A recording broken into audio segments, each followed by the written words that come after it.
Hey everybody, how you doing? Street stock at USA International Speedway in Lakeland, Florida. I'll be in the Texaco Haviland number 2 car today. I'll be starting 5th in a field of 21 and the race length is 45 laps. USA International Speedway is a 0.75 mile, 3/4 mile, true oval, paperclip style track, long straightaways and tight corners. There is 14-degree banking in the turns and 2-degree banking on the straightaways. All right, USA International Speedway. I've kind of got a love-hate relationship with this 3/4 mile oval fast track.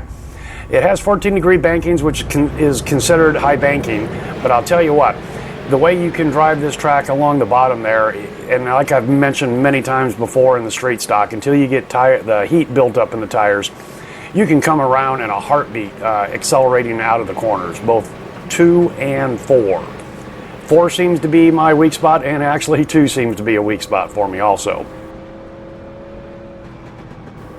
So we're going to do a real quick track analysis here under pace lap speed. Coming down through 3 here, into the apex, into 4. You want to be on that apron line as much as you can, but be aware that there is a curb there, just a little bit of a rise in pavement height, and that can upset the car in a heartbeat. So even though I'm on the inside here, there's 2 ways to do this: underneath the flag stand or down the middle. As you dive off into 1, it's personal preference if you use brake or not. Now, under race conditions with a lot of cars around you, you're probably going to be wanting to use just a little bit of brake.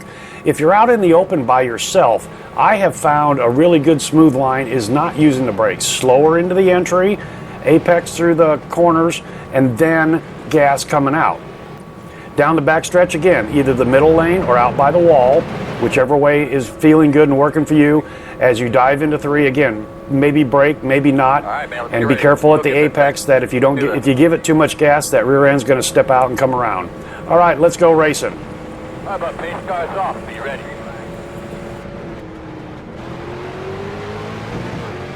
Green flag.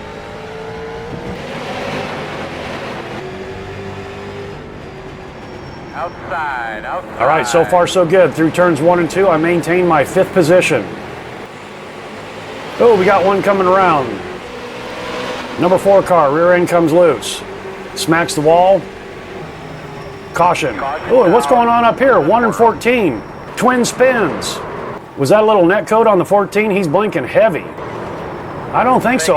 No, he didn't blink until after the 1. That was just twin spins, and the 1 pounds the wall on the pit entrance there. Okay, wow, that's in the wall. Really worked into my favor there.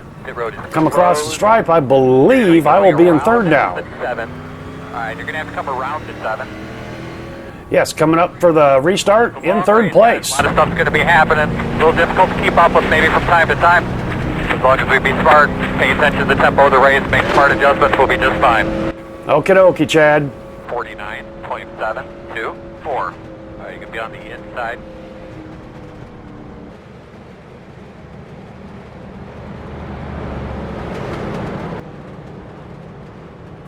Okay, so we've only got a couple, well, not even 1 lap. No heat in the tires yet. Got to be real careful on the exit of those corners. Like I said, a little bit too much gas in that rear end will float right around. Ready? Be ready. We got him banging on the outside there. Green flag. I've got some new speed shot cameras. Ooh, the 8 got a little loose there. Can I get him on the inside? Outside. Inside. And then the dumb son of a bitch comes right across my bow. I had no choice but to get on the brake. It kind of grabbed, sent me, I didn't go all the way around, and I'm just lined up for pit road, so I have to go through pit road. Meanwhile, the 14 comes up, he doesn't know what's going on, and he hits the 21, and the 21 almost gets on its lid.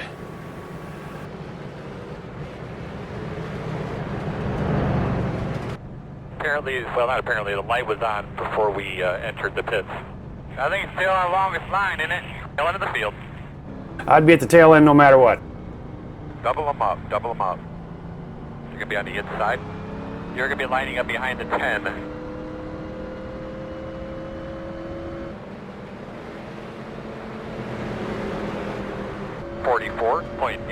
5, 9, should be starting behind the 10.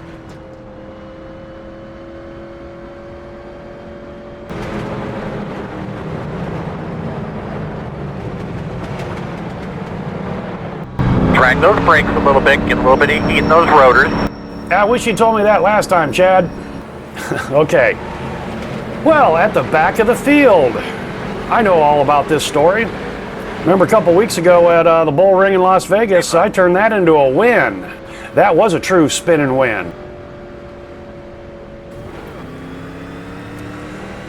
38.9. All right, that's a pretty lethargic start from the back of the field, but that's the way I'm going to do it. Just kind of hang back here, see what happens for a few laps. We got a long ways to go.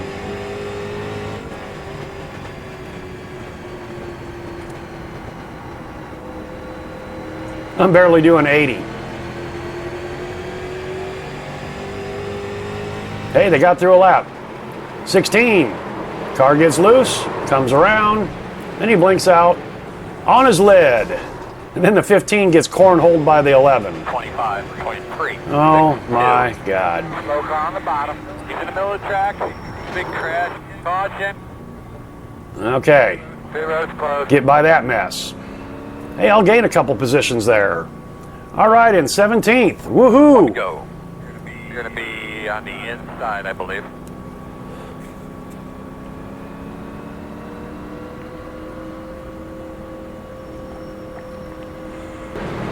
I mentioned that I have a love-hate relationship with this track. I do have one win here in the street stock, and that was during week 13 last season. And that was an epic race. Of course, week 13, they're enduros, no cautions. And I believe that was like about 25 laps. Anyway, there was another Texaco Haviland car in that race, and we started first and second, and we finished first and second. He was all over me. It was an epic battle. He never touched me, ran me as clean almost as I ever have been. I'll put a link to that race in the comments. Green flag. I have to say, the competition has been mighty cordial. Yeah, that's from your point of view, Chad. 049. Real slow through 1 and 2 in the back of the field here. Sunday drive. We got some smoke up front. No, that was just brake lockup. Okay. Get a real good run on the 9. Still there. All right, a pass for position. Hot damn.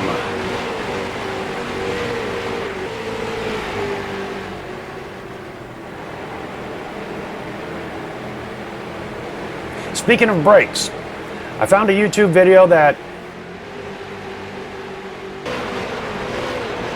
Oh, we got 10 coming around. Oh, he splits the middle between the 9 and the 4. Good split, but he comes in way too hot.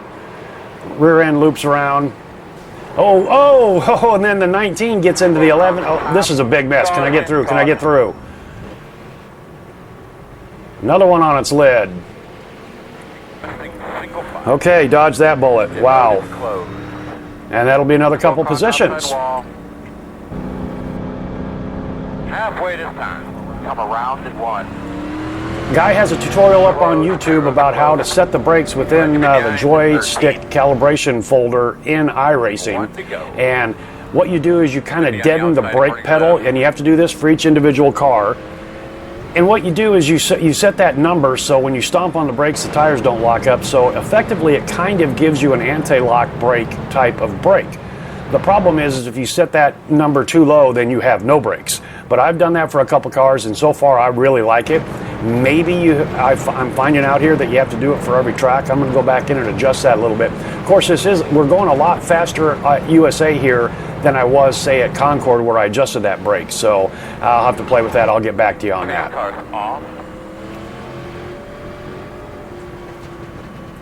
Green flag. Let's try this again. Okay. 4th gear going nowhere, real fast here at the back of the field. Got the 1. He's 12 laps down. Remember, he was that first spin. 20 to go. 20 laps to go already. Holy smokes.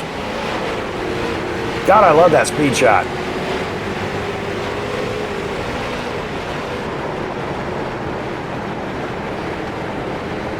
Outside. Working outside. Clear. 25. Trouble, he's down the Ooh, bottom, more. down the bottom. Big pileup, big pileup. I get past the 20 car though. Ooh, they're wadding them up. Come on, guys. Jesus Christ, your spotter's saying another one upside down. Are you guys paying attention to your spotters? Boy, you just plowed right into those guys at full speed just You about. want something to drink? Yes, he'll take a Captain Morgan and Diet Coke. Boy, Chad's really been pushing the Captain Morgan and Coke lately here, hasn't he, for me? But I can't blame him.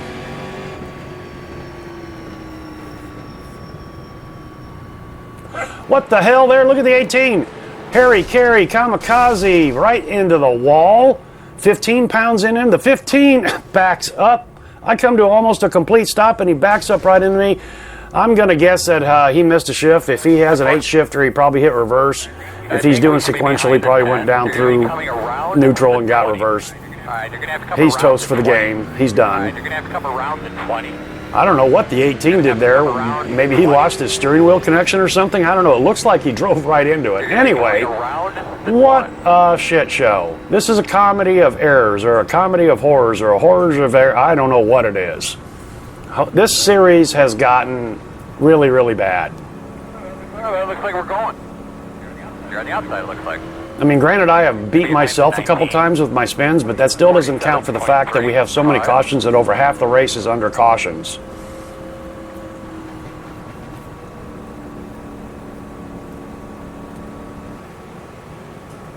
Okay, let's try this one more time.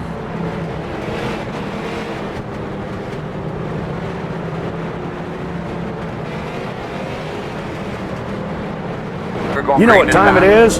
Crank that knob to 11. But face goes off. Leave it.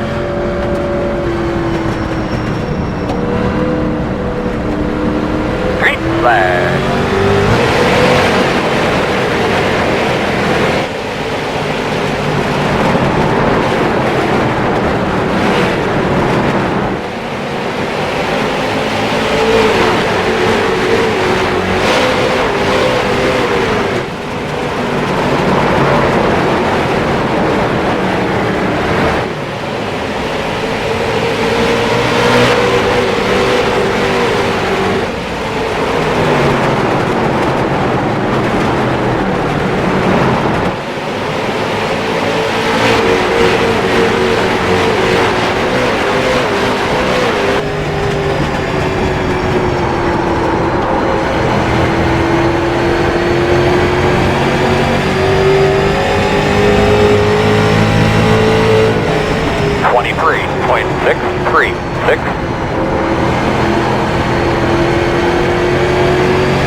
About 10 left.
You're clear. Clear. Let's go this time. Wow, that was a spectacular crank it up, if I do say so myself. All right, well, I was playing conservative. I'm not going to get a whole lot more positions here on this fast track. Whoa, the 12 gets high. I almost get into him. Somebody has to make a severe mistake since everybody's running the same line. We got the one car looking on the inside going 3 wide. You're 12 laps down. What the hell are you doing here, dude? What the hell? And then he forces me up, so to speak. I get into the 12. God damn it, what the hell are you doing? Idiot? I had to adjust my line at the last second. I was committed to the inside on the 8. That, let's look at this shit. Or the 12, I was working on the 12. I had him, he was running high. If the one got on my inside, the spotter was calling out inside, I couldn't make the proper entry into turn 1 because of that. I probably should have backed off, but I thought, Jesus, are you actually going to do this, number 1? You're 12 laps down, and the answer is yes, he did. Holy smoke, God, I feel bad for the 12. Look at this shit. He's just not backing off. He's 12 laps down. What the hell are you doing? That is some piss poor driving. That's a piss poor decision. Horrible decision. Oh, man. The 12 gets on his lid, then he gets pounded. Add insult to injury. I did a personal message to the number 12 later and explained the situation. I haven't heard back from him, but that was unintentional on my part. My God, that was just sheer stupidity on the one's car part there. 12 laps down. 12 laps down, did I mention that? Had bang, 12 hits the wall. You're going to be lining up behind the 16. Jesus Christ. Well, that's the race, guys. The white flag.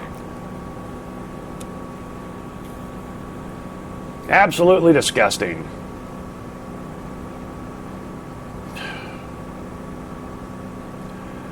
Well, it's showing me an 8th. That's because I took out the 12 because of that one car. Man, that's a terrible way to end a race. I don't know. He was doing pretty good for a while there, just hanging out in the back the one. I understand he got a run on us, but Christ, you're not even... Just absolutely absurd. Well, Great job, Ron. quick post-race. We had 6 yellows for 27 laps. Over half the race was under caution flag laps. Ended in a horrible manner. I mean, I gained position out of that, but that was bullshit. My God. You know, I've been kind of kicking around the idea of shit canning this series next season, the way it's going, and, you know, I don't know what other asphalt series I'll pick up. I watched some sprint cars. Those things are monsters to drive. I don't want to get into that. Oh, man, I just don't know. I just don't know. All right, guys, thanks for coming along for the ride. We'll see you next time.